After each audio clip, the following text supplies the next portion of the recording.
Rebonjour à tous. Le variant détournement de deniers publics contamine le trésor public avec un chiffre 5 milliards détournés, 5 milliards de francs CFA casse au trésor. C'est la une de Busby le jour. 2 agents arrêtés, les affaires pleuvent, histoire de gros sous à la LONASE. C'est un pari perdu. À la Poste, on n'a pas fini de dénoncer ce qui s'est passé à Poste et Finance. Au même moment, les passeports voyagent entre le palais et les affaires étrangères. Et voici un trésor d'Alibaba, même de 5 milliards de francs CFA. Homosexualité, pression sur les députés. Après Busby le jour, un autre quotidien continue le débat, c'est Vox Pop.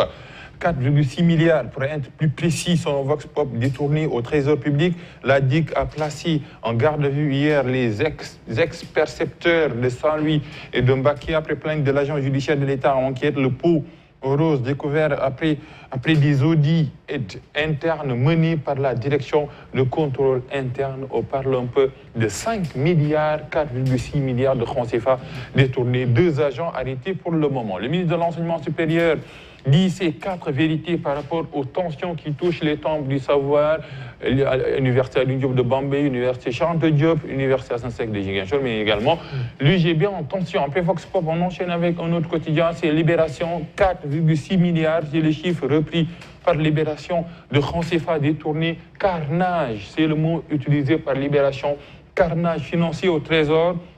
12 inspecteurs du Trésor placés en garde à vue à la bague hier. L'IGF a débusqué le carnage financier avant une plainte de l'agent judiciaire de l'État et marché de gré à gré de 200 milliards de francs CFA. La SAR assume et tente de justifier le tong-tong, beaucoup de milliards détournés qui seraient détournés ce matin à la une des journaux. Après Libération, l'AS, la DIC piste plus de 4 milliards également à la Poste, cueille 2 agents de détournement de deniers publics à la Poste. Les structures de l'État sur la sellette, l'IGE découvre le scandale à la suite d'un audit. El Hadj Abdoulaziz Diop et Mohamed Ndiaye déférés aujourd'hui pour détournement de deniers publics, blanchiment de capitaux faux et usage de faux, escroquerie. Les sociétés nationales sous l'emprise du détournement de deniers publics. Après l'AS, un autre quotidien, c'est l'Observateur. La Poste, toujours la Poste, un colis piégé au cœur de l'État.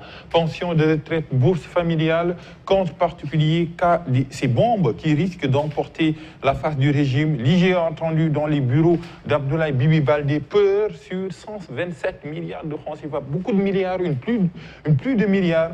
La note de cessation d'activité pour une partie du personnel. Exploitation du pétrole dans la zone économique commune, Mbalo, l'accord signé avec Macky Sall et les menaces de poursuite judiciaire à lire dans les colonnes. Et lutte vaincue par Lac 2 et Tafatine, Boignan, 2 défaites sans grandes conséquences. Après l'Observateur, le Témoin et le Quotidien, gaz et pétrole, le tong-tong se fera en public, conseil présidentiel sur les hydrocarbures ce mardi. Le Témoin qui utilise le tong-tong comme libération et le TR de toutes les controverses, sa mise en service prévue lundi prochain, le 27 décembre.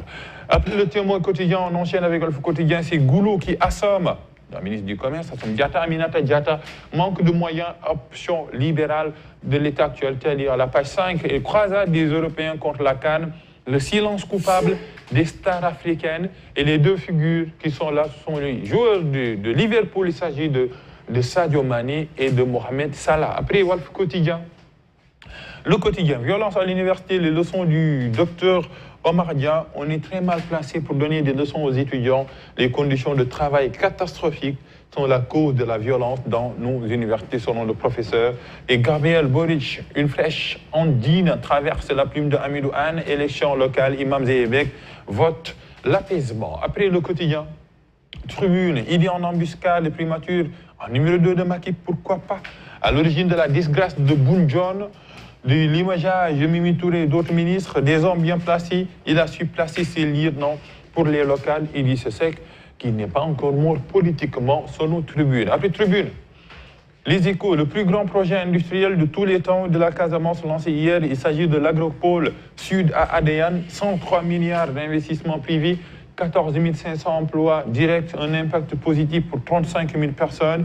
Et Moustapha Diop, le ministre Moustapha Diop, qui explique l'importance des agropôles, le choix porté sur la Casamance et les retombées économiques. Le combat continue, de gros nuages noirs sur le combat balayé de Boignan 2. En cause, Aziz Ndiaye qui parle, Boy Niang 2 devra faire ses preuves avant de faire face à Balla Gaye. Gaston Meng, Balla Gaye sait qu'il a pris 4 avances et il va lutter contre Boy Niang. Balla Gaye 2, je ferai tout ce que Aziz me dira de faire, alors qu'Aziz demande à Boy Niang de faire ses preuves. En cause, 2 défaites successives face à Lac de Guerre 2 et face à Tapha Tine.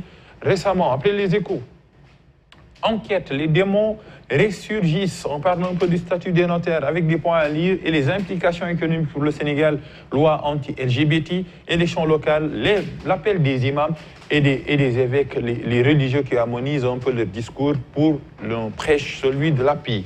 Après enquête, on enchaîne avec Stade.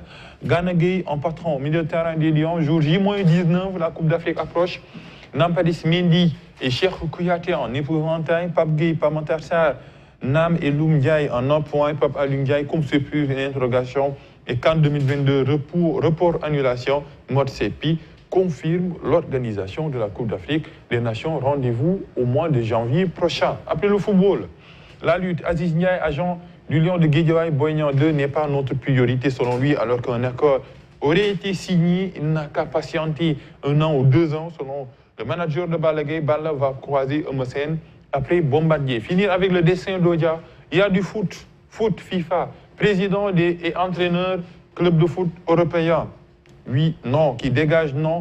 On a également supporters pays africains qui disent oui et en face entre les deux, dans l'intervalle. Attention au coronavirus qui peut remporter tout simplement ce duel dans un rectangle vert, mais qui peut être contaminé. Aïssata. Merci beaucoup, Papa Alioune Sarr. On en reparle de toute façon tout à l'heure plus largement dans l'heure des profs avec nos 2 professeurs. On passe tout de suite à l'actualité africaine qu'on démarre ce matin avec ce naufrage tragique à Madagascar. Le bilan fait état d'au moins 17 morts et une soixantaine de disparus. Oui, les chiffres sont glaçants, 17 morts et 60 disparus, au moins 17 morts dans un naufrage. On voit un peu cette image d'illustration donnée par Africa News. On continue un peu cette actualité.